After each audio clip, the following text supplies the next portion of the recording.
నేను మీ నాగబాబుని. మన దేశంలో కులం అనేది మనకి నచ్చినా నచ్చకపోయినా ఒక సోషల్ రియాలిటీ. కులరహిత సమాజం కోరుకోవటం ఒక ఐడియల్ థాట్. అది చాలా ఉన్నతమైన ఆలోచన.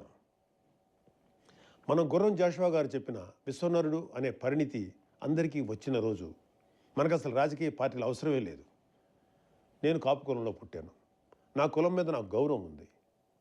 అయినా వేరొకరిని కించపరచినంత వరకు ఎవరి కులం మీద వాళ్ళ గౌరవం అభిమానం ఉండటం నేరం ఏమీ కాదు కదా. అయినా కులం అనేది అందరికీ బై బర్తే కానీ ఎవరికి బై చాయిస్ కాదుగా. మనం ఎక్కడ పుట్టాలో మనం నిర్ణయించుకోలేం, కానీ ఎలా బతకాలో అది మాత్రం మనం నిర్ణయించుకోవచ్చు. బట్ రాజకీయాల్లో ఐడియల్ సినారియోస్ కన్నా ప్రాక్టికల్గా ఉంటూ రియలిస్టిక్గా మాట్లాడాలి కాబట్టి కులం అనే రియాలిటీ గురించి మాట్లాడక తప్పదు. అందుకే పవన్ కళ్యాణ్ గారు ఎంతగానో ఆలోచించి జనసేన మూల సిద్ధాంతాల్లో ఒకటైన కులాలను కలిపే ఆలోచన విధానం గురించి చెప్పారు. మన సమాజంలో పెద్ద సంఖ్యాబలం ఉన్న కులాలు చిన్న సంఖ్యలో ఉన్న కులాలను భుజం తట్టి ప్రోత్సహిస్తే మనకు సామాజిక న్యాయం అనేది ఆటోమేటిక్గా జరుగుతుంది. అందుకే కళ్యాణ్ గారు ఒక మాట అన్నారు, రాష్ట్రంలో అధిక శాతం జనాభా ఉన్న కాపులు ఒక పెద్దన్న పాత్ర పోషించాలి అని. దీనికి మంచి ఉదాహరణ మొన్న జనసేన పార్టీ పోటీ చేసిన అనకాపల్లి అసెంబ్లీ సీటు. అక్కడ 40% కాపులు ఉన్నా కూడా జనసేన ఆ సీటుని ఒక బీసీ సోదరుడైన గౌర సామాజిక వర్గానికి చెందిన శ్రీ కొణతాల రామకృష్ణ గారికి ఇచ్చింది. కళ్యాణ్ గారు చెప్పినట్లుగానే కాపులు గౌరలు కలిసిమెలిసి పనిచేసి ఆ సీటుని గెలిపించుకున్నారు.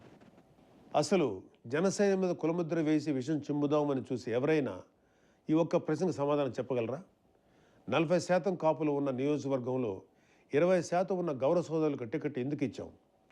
అలాగే విశాఖపట్నం సౌత్లో కూడా కుల సమీకరణాలు పక్కన పెట్టి బీసీ యాదవ సోదరుడికి సీట్ ఎందుకు ఇచ్చాం? ఎందుకంటే మేము కులాలను కలుపుతూ ముందుకు వెళ్ళాలి అని మనసా వాచా కర్మణ నమ్మేవాళ్ళం కాబట్టి. కళ్యాణ్ గారి సిద్ధాంతాలను జనం కూడా నమ్మారు కాబట్టి వైజాగ్ సౌత్లో జనసేన అభ్యర్థి వంశీకృష్ణ యాదవ్ గారికి రాష్ట్రంలోనే అత్యధిక శాతం ఓట్లు వచ్చాయి. ఎందుకంటే ప్రూఫ్ ఇంకేం అవసరం లేదు. అయినా వైసీపీలోని నాయకులకి ఒక మునిశాపం ఉంది. వాళ్ళు నిజం మాట్లాడితే తల 1000 ముక్కలై చస్తారు. నోరు విప్పితే చాలు అబద్ధాలు, లేదంటే బూతులు. ఈ 2 తప్ప ఏమీ రావు వాళ్ళకి. చిన్న అవకాశం దొరికినా ఏవో మాయమాటలు చెప్పి కులాల్ని రెచ్చగొట్టి కుల రాజకీయం చేయటం వీళ్ళకి వెన్నతో పెట్టిన విద్య. అయినా ముఖ్యమంత్రిని బూతులు తిడితే జైల్లో పెట్టక ముద్దెట్టుకుంటారా? ఎలాంటి వాడికి కులాన్ని ఆపాదించి కుల చిచ్చులు పెడదామనుకునే మిమ్మల్ని కూడా అరెస్ట్ చేస్తే దరిద్రం వదిలిపోద్ది. అయినా కాపు కులాన్ని పట్టుకొని తాగుబోతులు తిరుగుబోతులు అంటూ పిచ్చి పిచ్చిగా మాట్లాడే అంబటి రాంబాబు లాంటి వాడిని కాపు కులానికి ఒక ఐకాన్గా రంగాగారి బొమ్మ పక్కన రాంబాబు బొమ్మ పెట్టి రుద్దే మీ వైసీపీ బ్యాచ్ని నేను కొన్ని ప్రశ్నలు అడుగుతాను. వెళితే సమాధానం చెప్పండి. 1. 2024 ఎలక్షన్లో గ్రేటర్ రాయలసీమలో అంటే పాత ప్రకాశం, నెల్లూరు, చిత్తూరు, కడప, కర్నూలు, అనంతపూర్ ఈ 6 జిల్లాల్లో దాదాపుగా 15-20% బలిజ కాపు ఉన్నా కూడా ఒక్క ఎంపీ సీటు కూడా ఇవ్వలేదు. 74 అసెంబ్లీ సీట్లలో ఒక్క పరుచూరు తప్ప ఇంకా ఏ సీటు కాపులకు ఇవ్వలేదు వైసీపీ. ఈ వైసీపీ కాపు నాయకులు ఒక్కరైనా అంటే అంబటి కానీ పేర్ని నాని కానీ జగన్ని ప్రశ్నించారా? 2. రాజంపేట ఎంపీ సీటు ఎప్పటి నుంచో బలిజలు ప్రాతినిధ్యం వహిస్తున్న సీటు. వైఎస్ రాజశేఖర రెడ్డి గారి స్నేహితుడు అన్నయ్య గారి సాయి ప్రతాప్ కూడా అక్కడి నుంచి గెలవడమే కాకుండా కాంగ్రెస్ హయాంలో కేంద్ర మంత్రిగా కూడా అయ్యారు.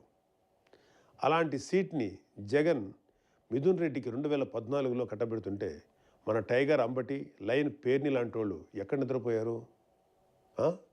3. అసలు మీకు అంత తెలివే ఉంటే మీరు ఆ పార్టీలు ఎందుకుంటారు? అసలు మిమ్మల్ని మీరు ఒకసారి ప్రశ్నించుకోండి. పవన్ కళ్యాణ్ గారిని ఓడించమని పిఠాపురంకి మిథున్ రెడ్డిని పంపాడుగా, అదే బూతులు తిట్టడానికి ప్రెస్ మీట్ పెట్టమని మిమ్మల్ని పంపేవాడు. నిజంగా మీకు బుర్రే ఉంటే మనల్ని ఎందుకు పంపుతున్నాడు, మిథున్ రెడ్డిని పంపొచ్చుగా అనేనా ఆలోచించేవాళ్ళు. 4. అసలు రాంబాబు పక్కన రంగా గారి బొమ్మ పెట్టాలి అని ఐడియా ఇచ్చిన వాడిని ముందు మీ పార్టీని సస్పెండ్ చేయండి జగన్ గారు. మీ 11 సీట్లలో 6 సీట్లు పోయే ఐడియా ఇది. మీకు నిజంగా రంగా గారి మీద అభిమానమే ఉండుంటే ఆయన కొడుకు రాధాని పార్టీ నుంచి టికెట్ ఇవ్వకుండా బయటికి పంపేసి రంగా గారిని తిట్టిన గౌతమ్ రెడ్డిని ఏదో నామకే వాస్తే సస్పెండ్ చేసి మళ్ళీ ఏపీ ఫైబర్ నెట్ చైర్మన్ చేసేవారా? 5. అసలు మేము కాపులమని చెప్పుకుంటూ వైసీపీకి సపోర్ట్ చేసే కాపులకి ఒకటే చెప్తున్నా, కాపు నేస్తం లాంటి స్కీమ్స్ కూడా వైఎస్ఆర్ పేరు పెట్టినప్పుడు ఏం జగనన్నా మీ నాయనకి మా కులానికి ఏంటి సంబంధం? మా కులంలో కూడా కోటి రామూర్తి గారు, సీకే నాయుడు గారు, ఒక పుంజాల శివశంకర్ లాంటి లెజెండ్స్ లేరా అని ఎప్పుడైనా అడిగారా మీ లీడర్ని? ముందు ఆయన్ని అడిగి అప్పుడు పవన్ కళ్యాణ్ని ప్రశ్నించండి. ఫైనల్గా ఒకటే చెప్తున్నా, ఇది జెన్జీ జనరేషన్. కుర్రాళ్ళు ఏ అంటూ యమా స్పీడ్గా ఉన్నారు. మీరు ఇంకా రాంబాబు రాంబాబు అంటూ రాజనాల కాలం నాటి రాజకీయం చేస్తామంటే మీకు నెక్స్ట్ టైం ఈ 11 కూడా రావు. ఆలోచించుకోండి. జై